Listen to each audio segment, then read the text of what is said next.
على فكره مش عيب انك انت تغير، بس بشرط ان الغيره دي تغيرك. وانا في اعدادي، في المدرسه الاعداديه، مدرسه طه حنفي، كان في صديق ليا اسمه احمد صابر. انا واحمد كان في بينا حاجات مشتركه كتير، يعني كنا احنا الاثنين في فصل واحد، واحنا الاثنين جيران، واحنا الاثنين بناخد نفس الدرس الخصوصي عند نفس المدرسين، فيعني حياتنا كنا اصحاب قوي، يعني قريبين جدا من بعض. بس كان في مشكله بيننا احنا الاثنين، والحقيقه هو عشان اكون منصف وعندي من الشجاعه ان اقول ان المشكله دي كانت عندي انا، مش عند احمد صابر خالص.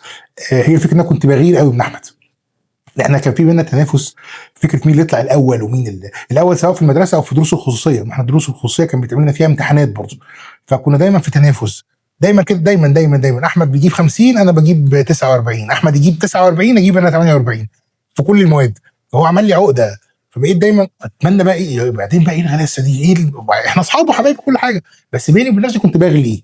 يعني عندي من التسامح مع نفسي ان اقول ده، يعني منتهى الشجاعه الحمد لله ان اقول ده، لاني شايف ان ده مش عيب لو انت بعد كده اكتشفت ان هو عيب وبطلته.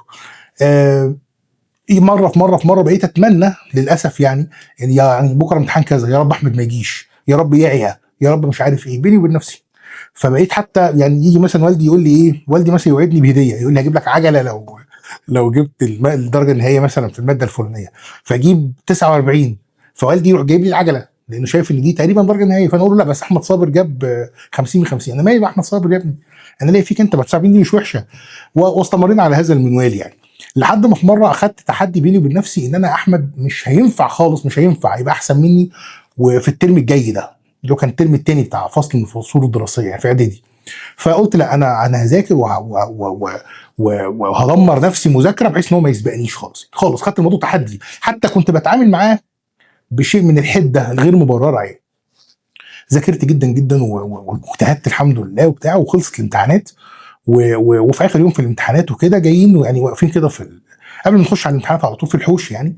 ففي الاذاعه طبعا بتكون واقفه في فتره الامتحانات، بس فوجئنا ان المدير راح ماسك الناظر المدرسه ماسك الميكروفون وجه قال يا جماعه البقاء لله، توفى امبارح زميلكم احمد صابر. وما افتكرش نفسي عيطت بحرقه قوي زي ما عيطت في يعني بعد وفاه والدي الله يرحمه، زي ما عيطت في اليوم ده، يوم وفاه احمد صابر الله يرحمه. احمد كان معدي في عربيه خبطته فتوفى. الخبر ده نزل مع ان هو جاري، وانا ما سمعتش خالص عن الموضوع، يعني ما عرفتوش غير في الاذاعه المدرسيه الصبح. الموضوع ده قسمني، يعني كسرني جدا من جوه، خلاني يعني زعلان جدا من نفسي. وبعدين حتى سالت نفسي ايه ده العياط اللي بعيطه ده والزعل ده زعل محبه، كانت مستخبيه فين المحبه دي كلها يا احمد؟ كانت متداريه فين؟ ازاي شويه غيره كده خلتني ما استمتعش بوجودك وما انبسطش بوجودك وبصحوبيتك وبمحبتك كما يجب ان يكون قبل ما تمشي بدري يعني.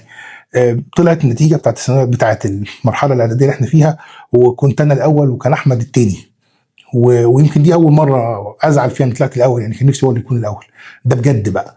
ف يعني لغايه النهارده اسم احمد موجود في لوحه الشرف في المدرسه، مدرسه طه حنفي.